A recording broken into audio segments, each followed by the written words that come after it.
Carta aos Filipenses, capítulo 3, do versículo 12 ao 14. Os irmãos acharam? Diz assim a palavra de Deus: não que eu tenha já recebido, ou tenha já obtido a perfeição, mas prossigo para conquistar aquilo, para o que também fui conquistado por Cristo Jesus. Irmãos, quanto a mim, não julgo havê-lo alcançado, mas uma coisa faço, esquecendo-me das coisas que para trás ficam, e avançando para as que diante de mim estão, prossigo para o alvo, para o prêmio da soberana vocação de Deus em Cristo Jesus. Amém. Pai, obrigado pela tua palavra que foi lida nesse momento. É uma oportunidade para nós, depois de um dia de trabalho, podermos louvar, podermos adorar ao Senhor e também ouvir a tua instrução. Nós carecemos, meu Deus, da tua palavra, para que possamos enfrentar esse mundo tenebroso, não como os demais que vivem por aí sem esperança, mas nós, meu Deus, edificamos a nossa vida na esperança viva, que é o Senhor Jesus, Ele que é a palavra que precisamos. Por isso, Deus, estamos aqui, não queremos ouvir doutrinas de homens, não queremos ouvir filosofias, mas a tua palavra, meu Deus, fala conosco, que a tua palavra possa encontrar lugar, corações abertos aqui nessa noite, que possamos colocá-la em prática, que possamos edificar nossa vida. E para isso, meu Deus, eu coloco minha vida nas tuas mãos, que eu seja o teu instrumento, que o Senhor me encha de graça, de poder, unção, misericórdia sobre mim, para que eu possa ser esta noite o teu instrumento. Pai, assim nós oramos e te agradecemos em nome de Jesus. Amém. Amém, irmãos, podem sentar. Queridos, nós vimos aqui nesse pequeno trecho da carta de Paulo aos Filipenses, que ele deixou, explícito que há uma corrida proposta, algo que está diante de cada cristão. Eu queria que você visse aí no segundo capítulo dessa mesma carta, no capítulo 2, do versículo 14 ao 16, ele diz assim: fazei tudo sem murmurações nem contendas, para que vos torneis irrepreensíveis e sinceros, filhos de Deus inculpáveis no meio de uma geração pervertida e corrupta, na qual resplandeceis como luzeiros no mundo, preservando a palavra da vida, para que, no dia de Cristo, eu me glorie de que não corri em vão, nem me esforcei inutilmente. Então, Paulo aqui, nessa mesma carta, já declara que há uma corrida, que ele deseja não correr em vão, não haver um esforço inútil, mas que ele tenha uma vida produtiva, uma vida de eficácia. Na segunda carta a Timóteo, ele também diz, lá no capítulo 4, no versículo 7, versículos da Bíblia que falam dessa corrida proposta a cada um de nós. 2 Timóteo, capítulo 4, verso 7, ele diz: combati o bom combate, completei o quê? A carreira, a corrida, guardei a fé. Ainda lá em Atos, livro de Atos dos Apóstolos, no capítulo 20, no versículo 24, Atos capítulo 20, versículo 24, diz assim a palavra de Deus: porém em nada considero a vida preciosa para mim mesmo, contanto que complete a minha carreira, a minha corrida, e o ministério que recebi do Senhor Jesus para testemunhar o evangelho da graça de Deus. Ainda a carta de Paulo, agora na primeira aos Coríntios, no capítulo 9, no versículo 24, ele diz assim: não sabeis vós que os que correm no estádio, todos, na verdade, correm, mas um só leva o prêmio? E olha o que ele diz: correi de tal maneira que o alcanceis. Vem ao encontro do que ele disse lá em Filipenses: eu não quero correr inutilmente, eu quero correr com um objetivo, com um propósito, com um final, com uma linha de chegada, com um prêmio a receber. E finalmente, na carta aos Hebreus, lá no capítulo 12, no versículo 1, também é dito: portanto, também nós, visto que temos a rodear-nos tão grande nuvem de testemunhas, desembaraçando-nos de todo o peso e do pecado que tenazmente nos assedia, fazemos o quê? Corramos com perseverança a carreira que nos está proposta. Queridos, há uma corrida proposta para você. É como se, no momento em que você se rendeu a Cristo, Deus pegasse aquele número de São Silvestre, sabe? E pá, colasse assim no seu peito. E você olhasse assim, e agora? O que é isso? Agora você é um atleta, você está no meio de uma corrida. Começa a correr. Vai, tem uma linha de chegada para você. Agora você não é mais para ficar aí parado, perambulando, perturbando a vida dos que estão correndo, mas agora você também está na corrida. Então, corra, mas corra de maneira eficaz, corra com foco, corra com um alvo. E o apóstolo Paulo foi um homem muito focado.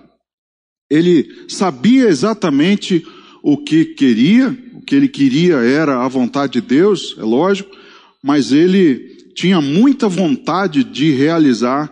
Ele sabia, né, o que estava proposto para ele, então ele era um cara que não perdia tempo.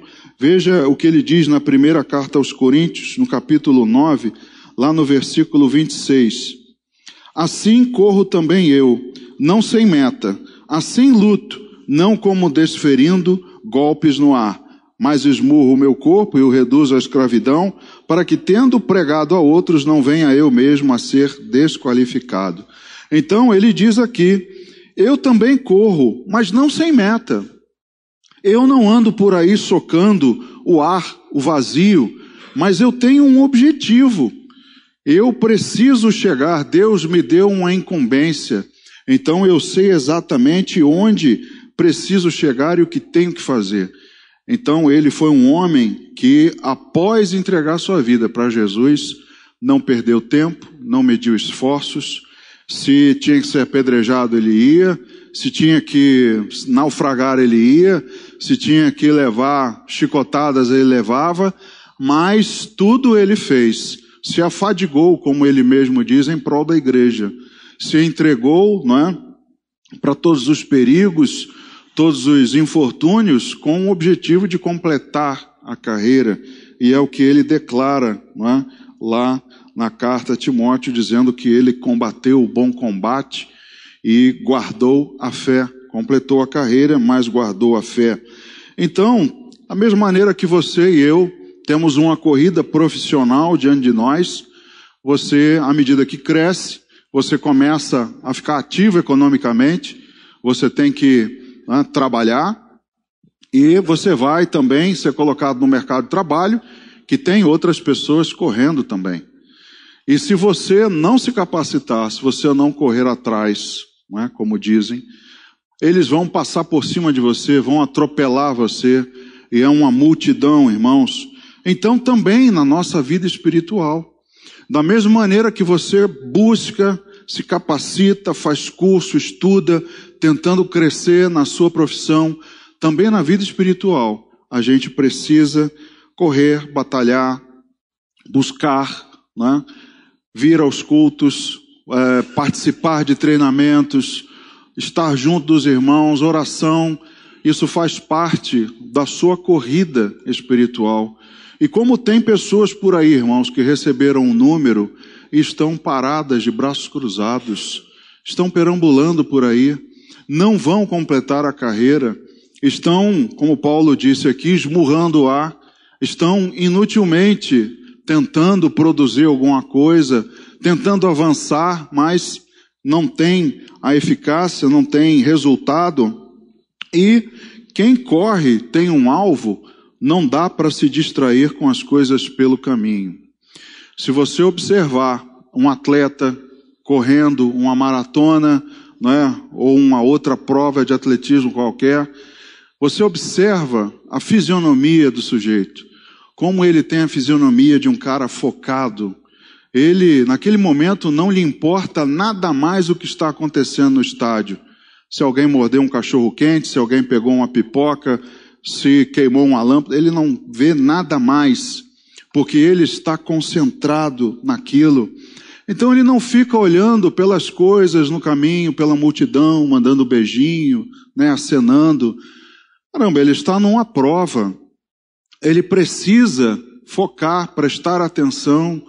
Então, irmãos, não dá também para nós, na nossa corrida espiritual, ficar perdendo tempo e nos distraindo com as coisas pelo caminho. E como elas distraem. Como o inimigo vai colocar todas as artimanhas possíveis para distrair você da sua corrida, tirar você do seu objetivo, do seu alvo, para que você dê aquela paradinha, vou dar uma paradinha, vou descansar, tomar uma água aqui, não tem nada demais. Então, ele está aí para nos distrair, mas nós temos que ser como o apóstolo Paulo e outros homens da Bíblia. Nós não podemos olhar para as coisas ao longo do caminho, mas precisamos prosseguir para o nosso alvo. Então, irmãos, será que nós não estamos parando muito pelo caminho? Tanto para contemplar os nossos feitos, como também os nossos problemas, porque tem gente que na corrida produz coisas, mas fica iludido também, ludibriado pelos seus feitos. Aí para no caminho, no meio da corrida, e fala assim: olha só que coisa linda que eu fiz. E todo mundo passando por você. Olha, mas ficou tão bom. Poxa, que coisa linda. Eu ficava aqui o dia inteiro olhando. Esse é um erro. E também, na outra ponta, tem muita gente que para e fica lá, Ai, meu Deus, esse problema. Olha só. Poxa, estava correndo aqui, mas me lembrei desse problema. Olha, como é que eu vou fazer amanhã? Talvez você esteja aqui agora sim. Poxa, eu estou aqui no culto, o pastor está ouvindo, mas me lembrei que amanhã eu tenho um pepino para resolver. Amanhã é sexta-feira, que problemão. Pronto, você já se distraiu. Os problemas já tiraram você do foco dessa noite, que é ouvir a palavra de Deus. Então ele vai a todo custo tirar essa semente de você. Ele vai a todo custo, irmãos, tentar nos distrair. Então, será que estamos parando muito pelo caminho para contemplar os nossos feitos, os nossos problemas, ou ainda os feitos dos outros? Tem muita gente que também para e fica olhando o que o outro fez, seja para admirar ou seja para criticar. Enquanto isso, a corrida está andando, tem uma meta para você.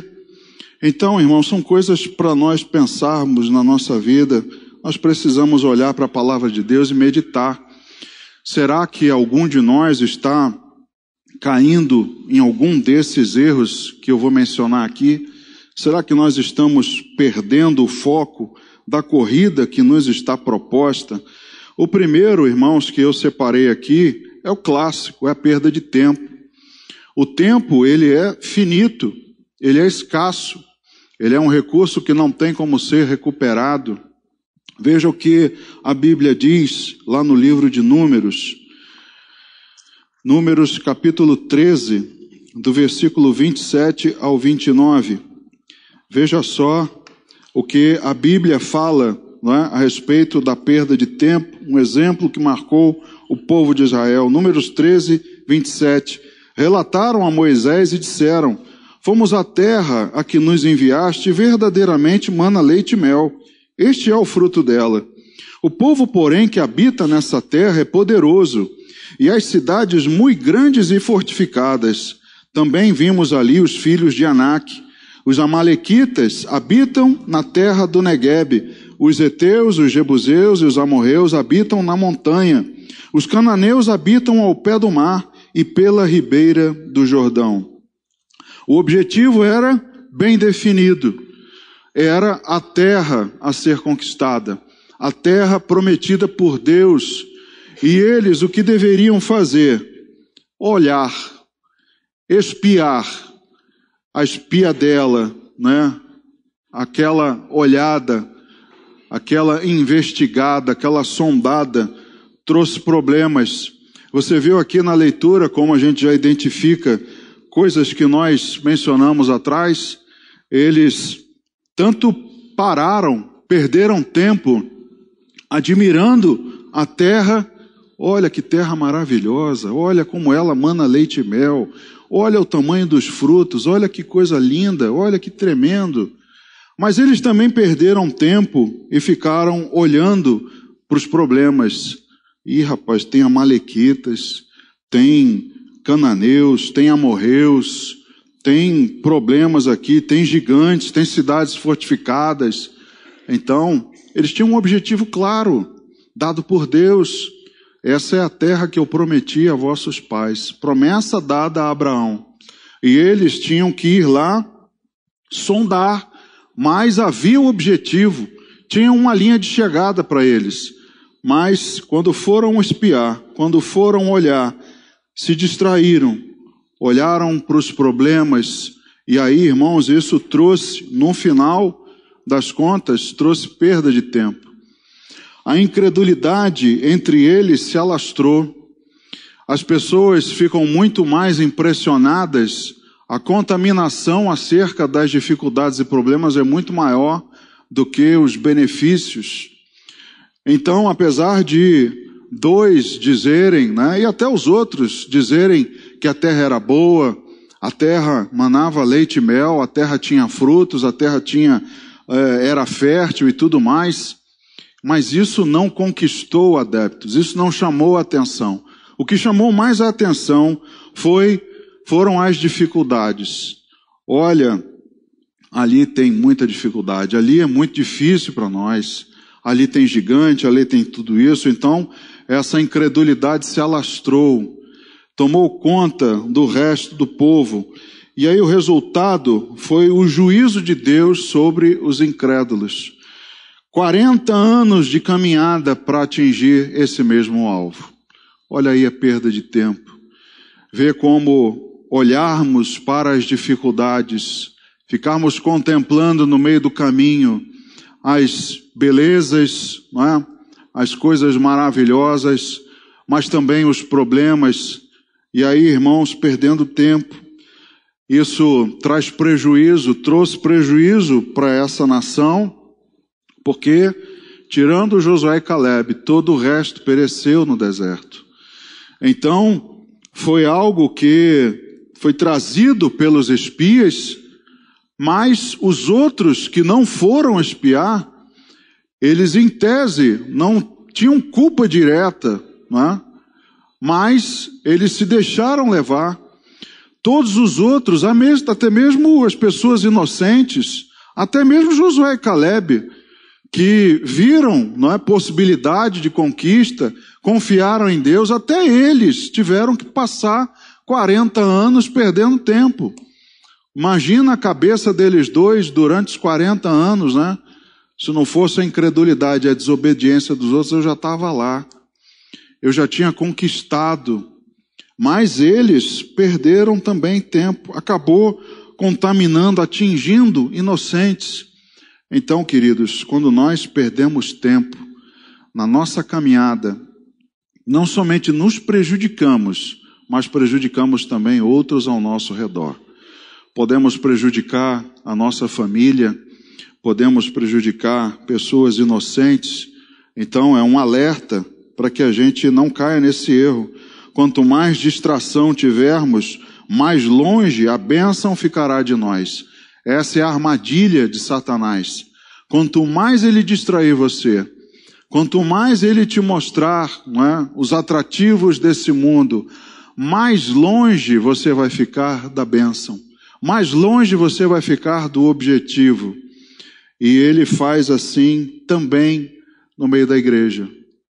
Porque ele sugere, ele apresenta coisas também para o povo de Deus. E o povo de Deus acaba se iludindo e indo atrás, como esse povo de Deus também foi atrás do parecer contrário dos outros espias. Então, quanto mais houver distração, quanto mais houver cortina de fumaça, quanto mais houver fogos de artifício, mais as pessoas vão se distrair. É uma tática de governo, Se eu quero que as pessoas esqueçam de um problema agora, eu crio um outro e jogo o foco para lá.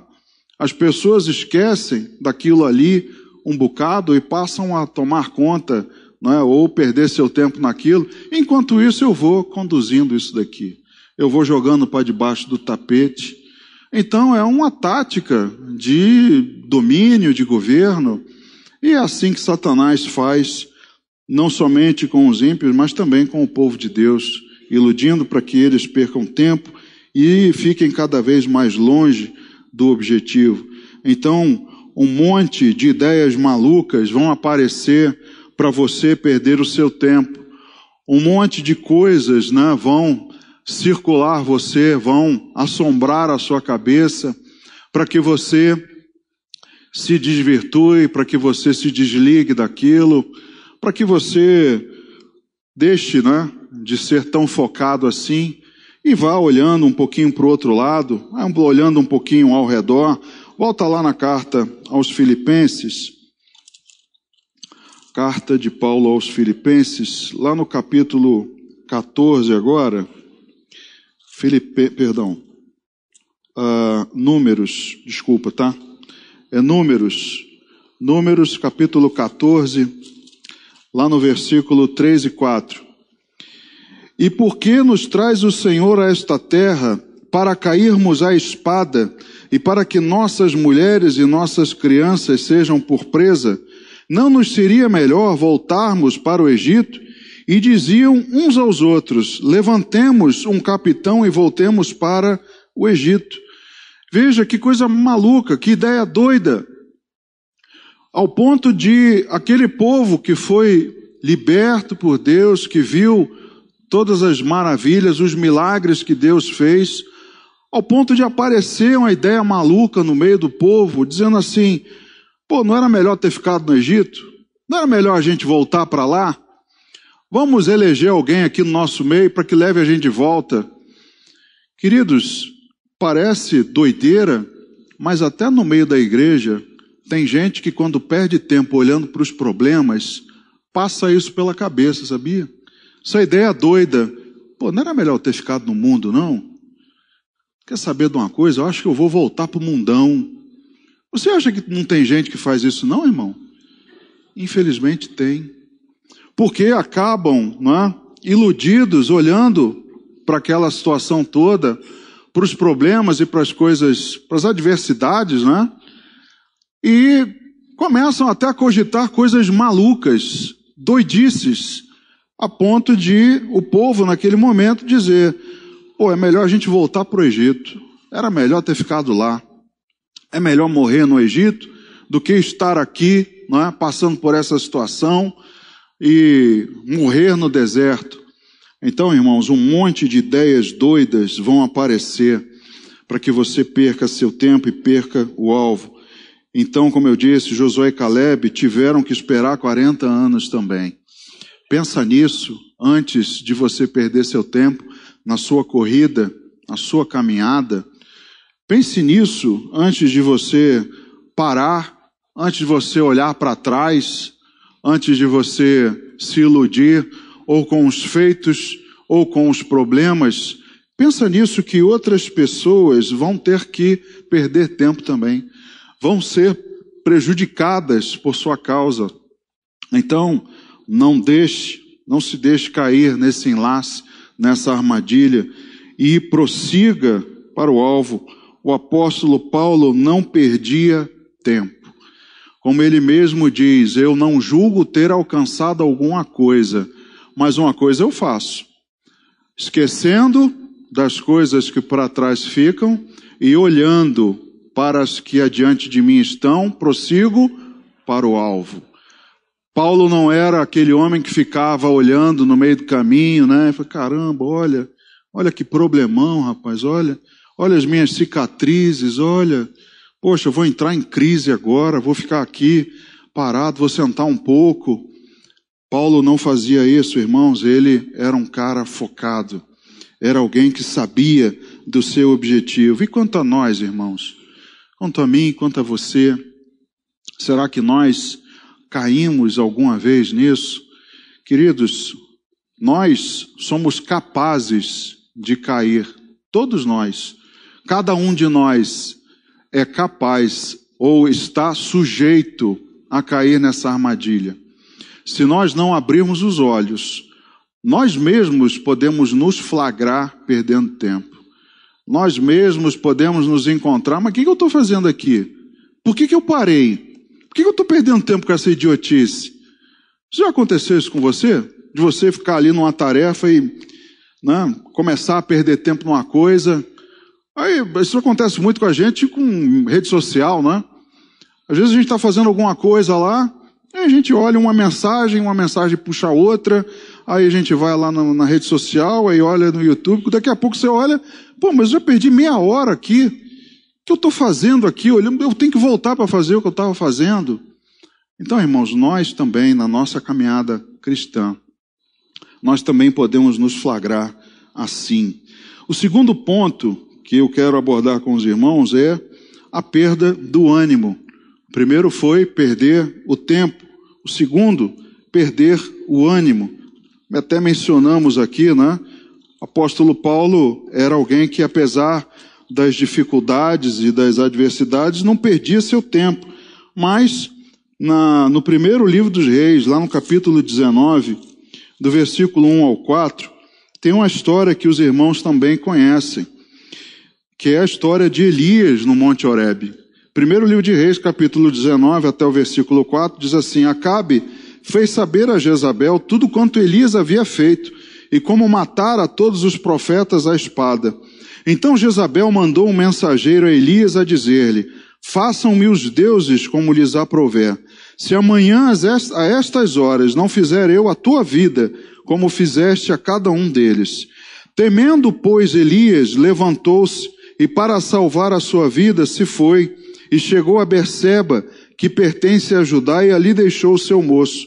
Ele mesmo, porém, se foi ao deserto, caminho de um dia, e veio e se assentou debaixo de um zimbro, e pediu para si a morte, e disse: Basta, toma agora, ó Senhor, a minha alma, pois não sou melhor do que meus pais. Elias aqui nesse momento, depois de ter uma caminhada tremenda já com Deus, coisas poderosas, maravilhosas, Elias aqui, por causa da ameaça de uma mulher, ele cai num desânimo a ponto de pedir a Deus: Deus, leva a minha vida. Pediu para si a morte e disse: Toma minha alma, porque eu não sou melhor do que os outros. Não sou melhor do que os meus pais, do que os que vieram antes de mim. Não sou melhor do que nenhum deles. Então, alguém como Elias, que depois de feitos tremendos, olha para o visível e desanima. É como eu disse, nós na nossa caminhada, paramos para as ameaças, as adversidades, os problemas, e podemos também nos deixar abater pelo desânimo. Elias é um caso, e Elias foi sujeito como eu também sou e como você também é. Elias, um homem chamado por Deus, tremendamente poderoso, um profeta de Deus, caiu num desânimo por causa de uma ameaça de uma mulher. Então, as consequências do desânimo são o isolamento. Ele foi para o deserto, a tristeza, ficou ali lamentando a sua vida, a situação atual, depressão. Ele ficou ali num momento meio deprê, não sou melhor do que ninguém, eu sou uma besta, eu não valho nada e tal. Ficou ali naquele momento. Veio uma improdutividade, porque alguém levantado por Deus para falar as palavras de Deus, estava ali improdutivo, no meio de um deserto, debaixo de um zimbro, sem fazer nada. Então, o desânimo produz isso: isolamento, tristeza, depressão, e a improdutividade. Isso é o que o diabo mais vai querer. Talvez seja o ponto máximo, o ápice, da sua estratégia. Ele vai gostar quando você se isolar, vai gostar da sua tristeza, da sua depressão, ele vai adorar, mas ele vai bater palma quando você ficar improdutivo. Quando você não fizer nada para o reino de Deus, aí ele vai dar pulos de alegria, fala assim, beleza, yes, consegui, deu certo, mais um cristão que eu desanimei, mais um do povo de Deus que eu tirei da corrida. É assim, irmãos, a nossa vida. Mas Deus não levantou profetas para o desânimo. Tem profeta aqui hoje? Pelo desânimo não tem. Mas Deus não levantou profetas para desânimo, irmãos. Muito pelo contrário, não foi para isso que Elias foi levantado por Deus. Não é para isso, não é, que Deus nos resgatou, para que Deus pagou um alto preço por nós. Não foi nada disso. Abra lá no livro de Deuteronômio, no capítulo 18, Moisés, né, falando ao povo da lei, repetindo a lei antes de tomar a terra prometida. Deuteronômio, capítulo 18, do verso 18 ao 22, Deus diz assim através de Moisés: suscitar-lhes-ei um profeta do meio de seus irmãos, semelhante a ti, falando para Moisés, em meu nome, disso lhe pedirei contas. Porém o profeta que presumir de falar de alguma palavra em meu nome, que eu lhe não mandei falar, ou que falar em nome de outros deuses, esse profeta será morto. Se disseres no teu coração, como conhecerei a palavra que o Senhor não falou? Sabe que quando esse profeta falar em nome do Senhor, e a palavra dele se não cumprir, nem suceder como profetizou, esta é a palavra que o Senhor não disse, como com soberba a falou o tal profeta, não tenhas temor dele. Então o profeta, segundo Deus diz aqui, que iria levantar no meio do povo alguém como ele, mas para quê? Para falar no seu nome. Deus então não levantou um profeta, e aqui diz no 19, né? Disso lhe pedirei contas. Imagina Deus chegar para nós, ao pedir as contas, e nós, ou pior, né? Ele nos falar, eu levantei você para produzir, mas você ficou sentado embaixo de um zimbro no deserto. Cadê o resultado? Cadê as obras? O que você produziu? O que você fez com os talentos? Então, nós não podemos deixar que Satanás nos tire a função dada por Deus de profetizar, de falar a palavra de Deus, de ser focado naquilo. Então, Deus não levantou profetas para tristeza, para depressão. Eventualmente isso pode acontecer? Pode, mas isso não pode perdurar. Isso não pode ser a tal ponto de você ir para o deserto e ficar por lá. Fica lá um tempo, tira umas férias, não é? Fica lá, né, de licença. Não foi para isso que Deus levantou profetas. E esse Deus que chamou aqui o seu povo e através de Moisés faz essas declarações, é o Deus que promete cuidar deles. Prometeu a esse povo, prometeu a cada um de nós, a mim e a você. Veja o que diz o Salmo 105, do versículo 4 ao 15. A Bíblia é repleta, né, de provas das promessas de Deus, de cuidado sobre o seu povo. O Salmo 105 é uma delas. O Salmo 105, no verso 4, diz: buscai o Senhor e o seu poder, buscai perpetuamente a sua presença. Lembrai-vos das maravilhas que fez, dos seus prodígios e dos juízos de seus lábios. Vós, descendentes de Abraão, seu servo, vós, filhos de Jacó, seus escolhidos, ele é o Senhor, nosso Deus, os seus juízos permeiam toda a terra. Lembra-se perpetuamente da sua aliança, da palavra que empenhou para 1000 gerações, da aliança que fez com Abraão e do juramento que fez a Isaque, o qual confirmou a Jacó por decreto e a Israel por aliança perpétua, dizendo: dar-te-ei a terra de Canaã como quinhão da vossa herança. Então eram eles pequeno número, pouquíssimos e forasteiros nela, andavam de nação em nação, de um reino para outro reino. A ninguém permitiu que os oprimisse, antes, por amor deles, repreendeu a reis, dizendo: não toqueis nos meus ungidos, nem maltrateis os meus profetas. Se você é profeta de Deus, a promessa também alcança você.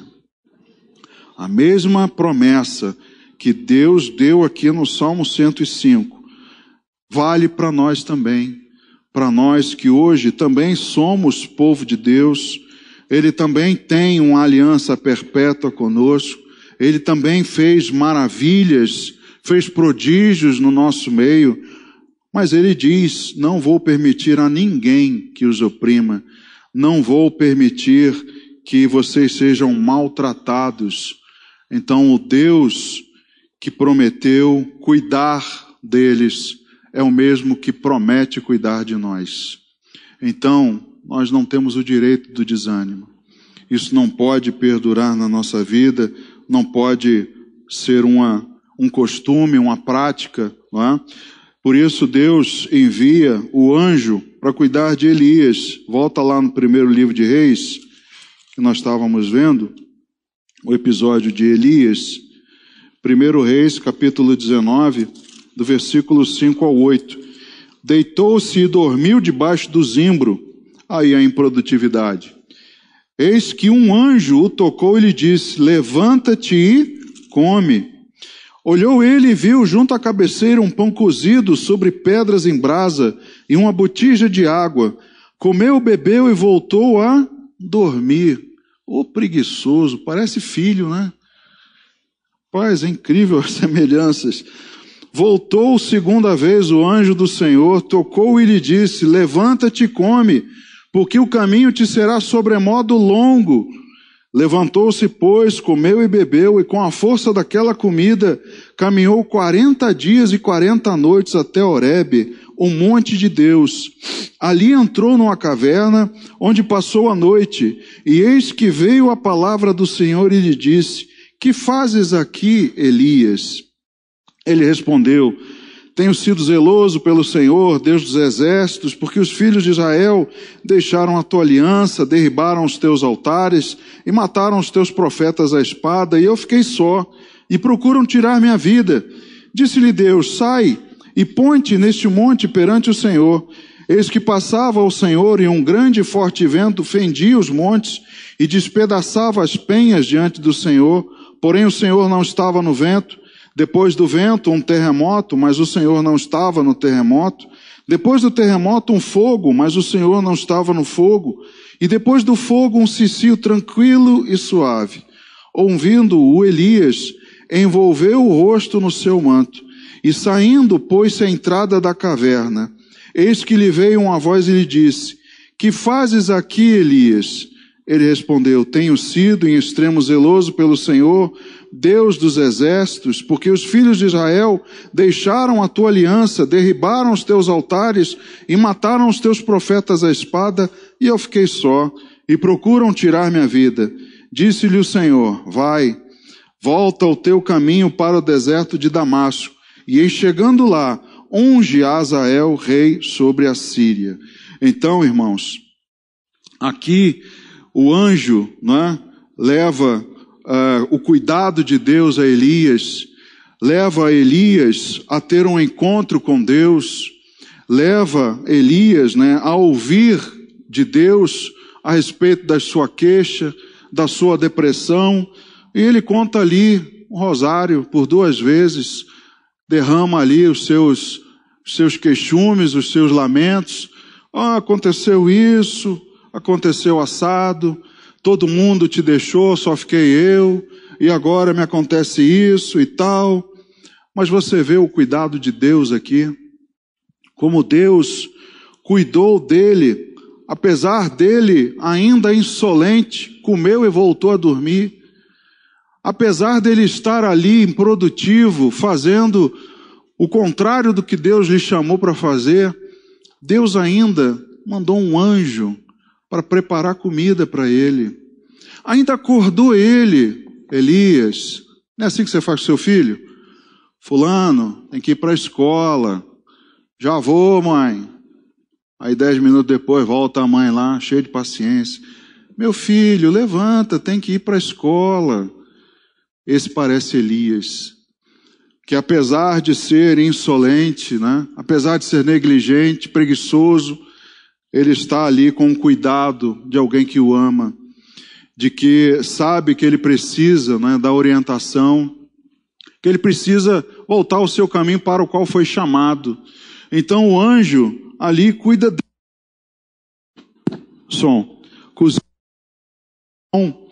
E ele volta.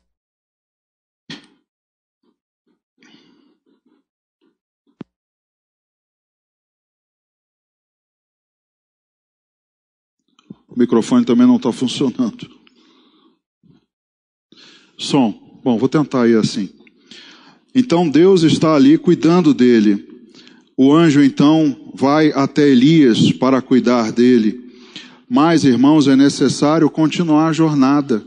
É por isso que o anjo diz a ele: olha, levanta, porque o caminho vai ser cumprido. Come, porque a jornada vai ser longa. Então o que Deus está dizendo para nós: sai dessa depressão. Eu tenho um alimento para você. Eu tenho algo que vai te fortalecer, que vai te colocar de pé de novo, que vai tirar você desse caminho, dessa distração, e você vai continuar a sua jornada, porque afinal de contas você tem algo para fazer. Você tem uma meta para alcançar. E ele diz aqui, Elias, levanta, porque você ainda tem que ungir o fulano, o rei, e você ainda vai ungir também Eliseu no seu lugar. Então levanta, porque você tem coisa para fazer. É preciso, irmãos, continuar a jornada. O último ponto, perdemos a fé.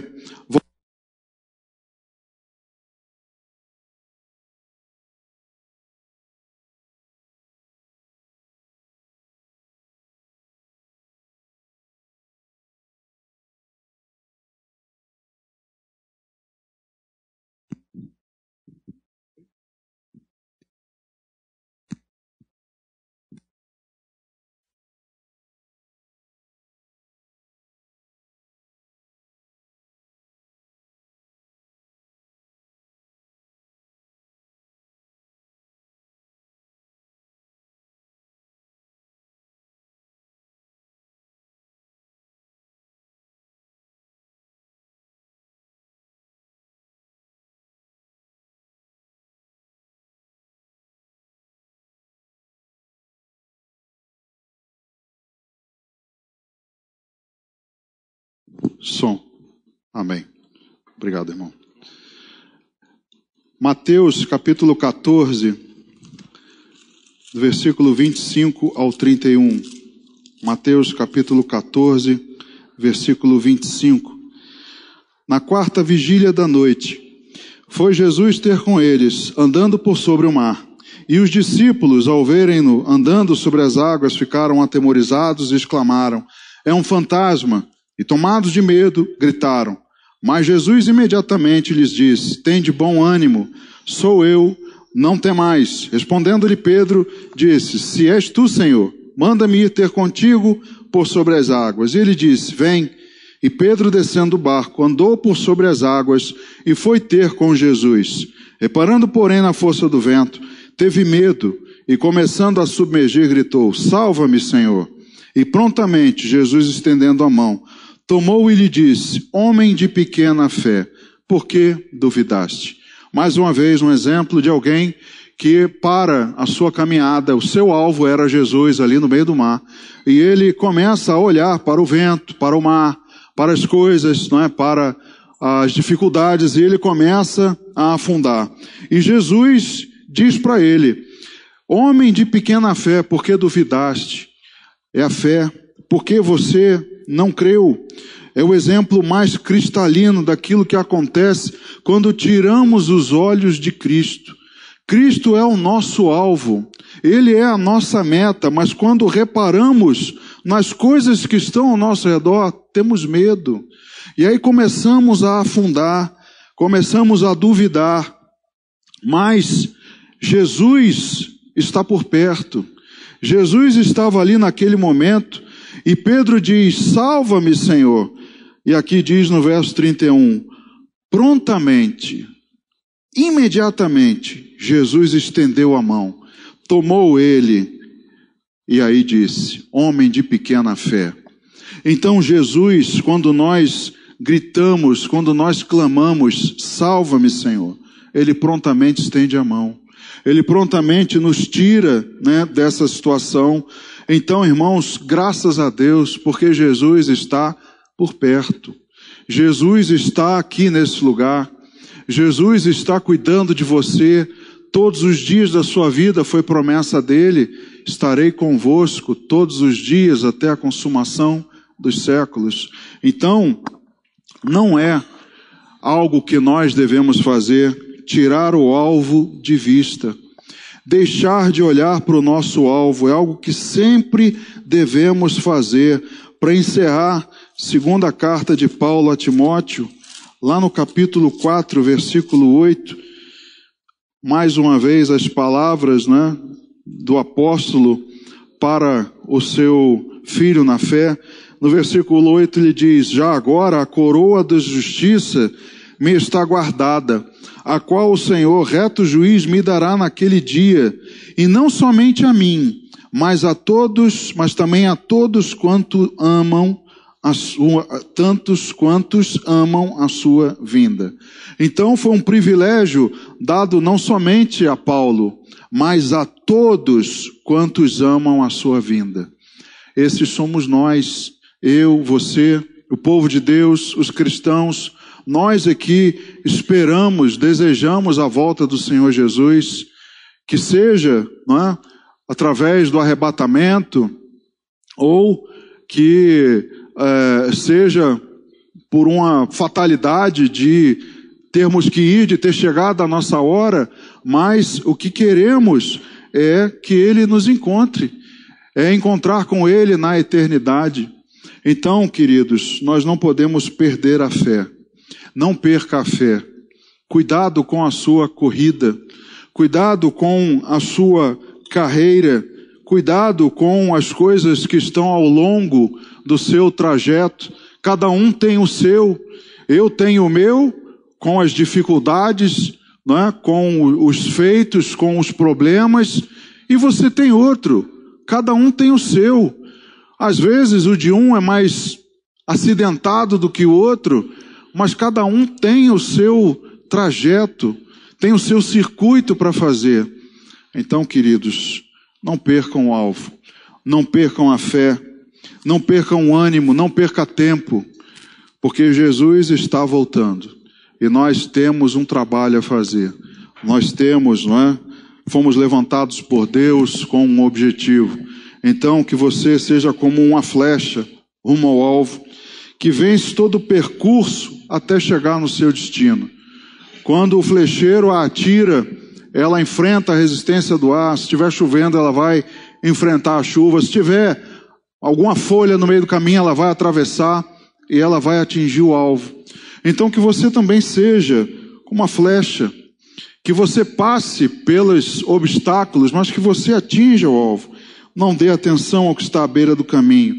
Presta atenção nele, no caminho. No caminho com C maiúsculo, no caminho de Jesus. Amém? Vamos ficar em pé, irmãos. Vamos orar.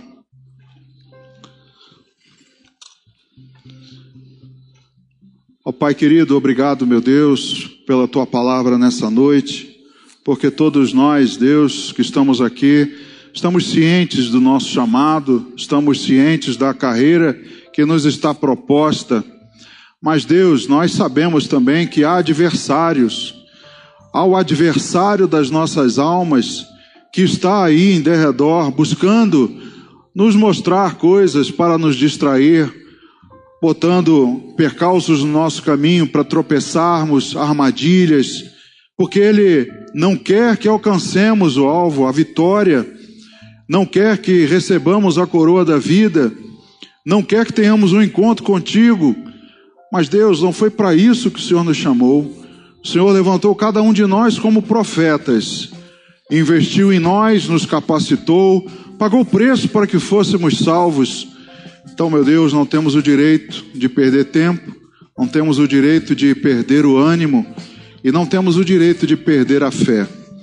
Ó Deus, fala com teu povo, fala com cada um de nós, que nós não sejamos negligentes na nossa corrida e que tenhamos os nossos olhos sempre fixados no Senhor, olhando para ti, meu Deus, para que possamos chegar ao final de cada uma das nossas corridas.